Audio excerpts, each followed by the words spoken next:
Hello everyone. My name is Roshan John from Delhi Public School, Bangalore East. I am studying in class 12. I have with me Dr. Pradeep Kochipan.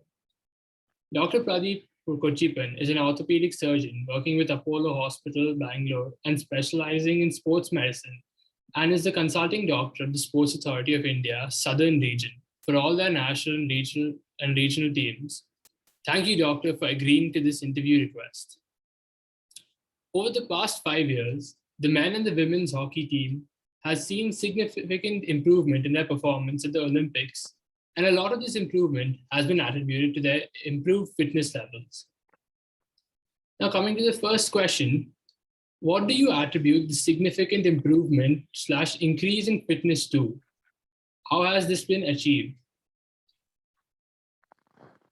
So, see, for the first time, it's not 5 years. Basically, it has been started off somewhere in 2014 onwards that there has been a lot of professional inputs into the team, and finances also has been much more easier to come by. For producing a particularly fit athlete, there needs to be various groups of specialists to be working on one particular individual. The classical example of that is like Cristiano Ronaldo. For his particular fitness alone, he has kept 8 more people with him. And these people look after what he should eat. They monitor many of his parameters, his sleep time, his relaxations, his exercises, his physiological function, how it is happening, what he should in fact eat, and many, many other things along. So 8 people, one athlete. Okay. The same similar principle has been applied onto the team, and there has been a lot of professional input into the team as such from Government of India. And all these, maybe, we cannot even say when 2014, maybe 2013 or 2012 onwards, these changes had started taking shape. Now, first, the change that happened was by introducing an excellent turf of international quality in the training center itself, a huge investment. Then giving adequate and proper staying hostel for these international athletes so that they have their own free time and rest time. Then dietitians who were very professional and well trained into sports dietetics were employed into the system, and inputs were taken from them on a day-to-day basis. And the cooks and all who would cook the food were specially empowered to cook those kind of foods which were required to improve the recovery. Now, along with this, two major changes that happened was Government of India started off a program called Top of Podium, TOP. In 2014, in the TOP program, they selected out orthopedic surgeons who were interested in sports medicines, because in India, sports medicine as an orthopedic subspecialty had not yet started, and it is not there. It was not there till 2017-18 also. So now only it has started as a separate part other than through orthopedics. Otherwise, it was always through orthopedics. For example, I have finished my orthopedic surgery and I'm interested in sports medicine, and I do a lot of arthroscopies. So I do sports surgeries. So people like me who are interested into it also took care of the sports medicine part of it. So though I am not a formally educated kind modern sports medicine specialist, it is orthopedic specialty with sports surgery with interest in sports medicine. That's how my profile would go.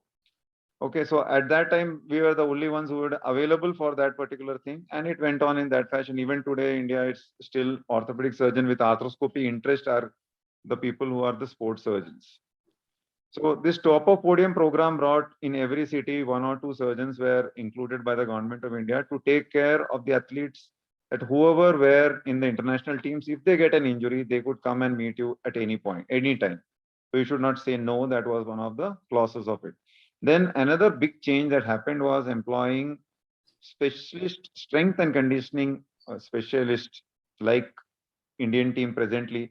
He will be leaving shortly. His name is Wayne Lombard. He came and joined with the team. And also specialized physiotherapists were also there who were highly interested into the sport. The previous one were Sonika Sudan and Srikant Iyengar, they made a lot of changes in connecting all these departments. The whole beauty was that the interested physiotherapists who were there with the team full time and the strength and conditioning coach who were there, they connected very well with orthopedic surgeons and the dietitians and all. And every small things were starting to get monitored. Patients, that is the players' sleep, players' load, players, a weekly monitoring, how's the load monitoring, all those things started getting monitored.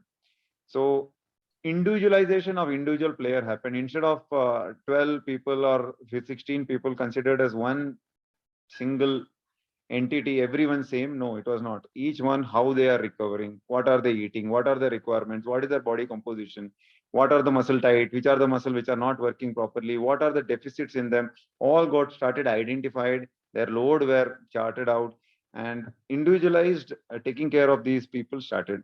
And that has made a lot of change. Okay. I So, hope you understood what I told. yeah. Yes. Yeah. So now coming to the hockey team. So apart from hockey, are you associated with any other sports? And like, what are the different kinds of injuries that you encountered from varying from sport to sport? I am associated with the swimming, the swimming team is also there in the Vasugadi Aquatic Center, especially when coach Pradeep sir and the present coach, all these, they always have been sending their children who get some injuries or some pain to get an assessment done and find it out. So I'm associated with the swimming team. Then Anju Bobby George Academy is there, is the Sports Authority of India only. So the athletics team also is here. So whichever, when they get an injury, they do come here, and even they take all inputs for injury prevention also. So the basically it is not just the uh, hockey team. Hockey team is the most prominent team of the national teams that are available here. Taekwondo is a lot of players are here. In athletics, a lot of people are there. Swimming, a lot of people are there. So all these people, when they get an issue, they do come here. Okay. And so this you talked about the degree of personalization about their treatment. So was this only directed towards the hockey team, or has this been implemented in all the other sports too? No, no, no, no. So these things and all, no, for having a strength and conditioning person, physiotherapist and all full time for each team is a dream kind of thing, because in India, everything would come down and boil down to money. If you don't pay a person for what they are doing well, it's difficult. So basically, trickling down of government policies and all needs changing. See, the whole thing is when before 2000, the British team suddenly was performing very poorly. So United Kingdom decided that for the next 10 years, we will invest heavily into making a lot of stadiums and bring a down up thing. And they invested into lots into sports infrastructure. And within 8 years, in spite of being a small country who had gone down really in sports, they came back. And in 2008, I think they are almost the third position, the sporting country.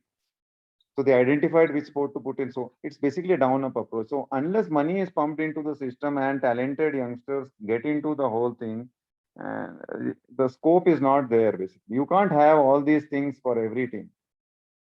It is going to be quite a costly proposition. Yeah. Okay. So in your journey with the hockey team, did you come across any new technologies like data analytics or any AI assisted movement analysis, like machinery which helps to do so? Did you come across this, and was that implemented with the team's progress? Data of individual players are well kept. That was the very changing point for the team itself. Okay, so the data of individual players and how their performance is, what are they lacking in, and everything assessment was very nice. Both men's team and the women's team strength and conditioning coach Robin from the men's coach team, they did excellent work on that direction. Regarding mobility analysis, or your AI thinks how the movement is happening. All that is not, it is not yet in, it's basically in a very infantile stage. We cannot say it's not there. People are putting, but then how far those things really make the difference, not yet studied too well. But it is there, of course, yes. And regarding strength and all this, we have a lot of analysis ways, simple things like mobility analysis and complex things like isokinetic analysis. All these are done on players to know what their strength deficits are, which muscles are tight, which muscles are loose, how much is the symmetry issues. So these go a big way in injury prevention. It's not injury treatment. So as soon as a player gets injured, they no longer will function as good as what it was before the injury. So the main focus is always injury prevention. An example of one of the excellent Indian swimmers.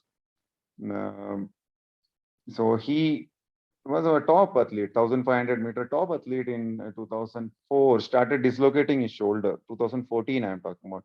So dislocating his shoulder. And there has been no reported records of any international level swimmer coming back to his original form after an injury like this. We had to operate him. The thing was that his shoulder by birth was not moving correctly. And this particular simple thing was never identified. And he started dislocating, then we treated, then we identified, then we treated that. And to our great thing, he went back to international level swimming for another 4 years, which itself is a, something which is unknown in swimming. Swimming may once you get operated, you will never go back to your original level. Okay. But the whole story which I wanted to tell about was that injuries need to be prevented, not treated as such. So, of course, treatment is very important, but prevention would be far because the stars can stay there much longer. Yeah. So coming to the recovery methodologies, so for the hockey team, what were the different, say, the recovery methods which were implemented, and what could you suggest for like a casual athlete who, like, for a school level player, like a student?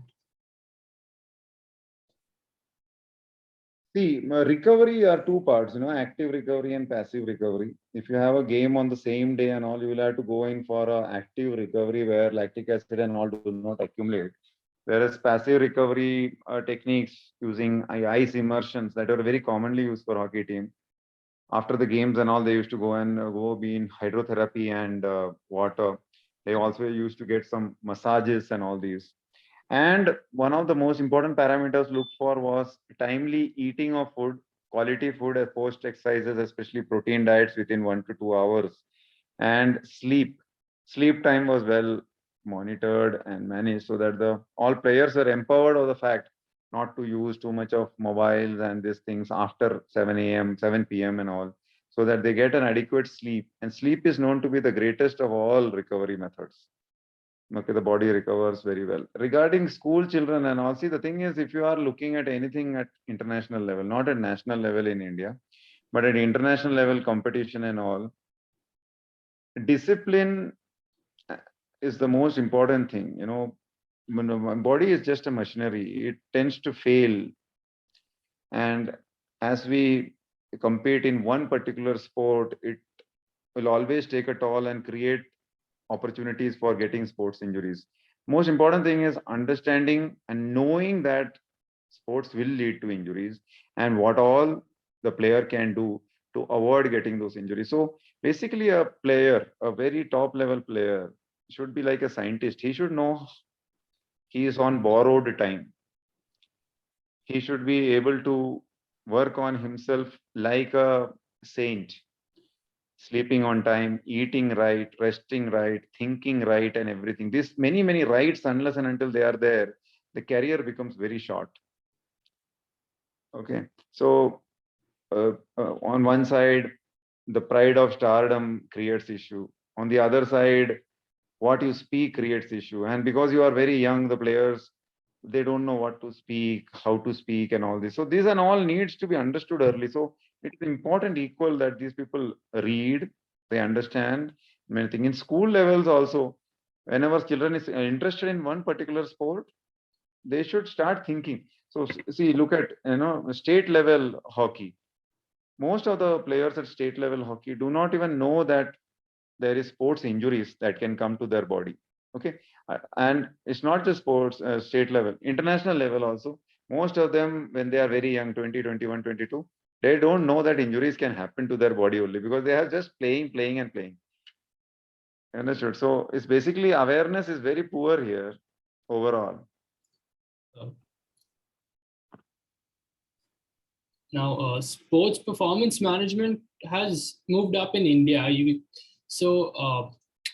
What job opportunities can students like me, for example, explore, and what would be the emerging ideas where new opportunities are coming up in sports medicine and exercise management?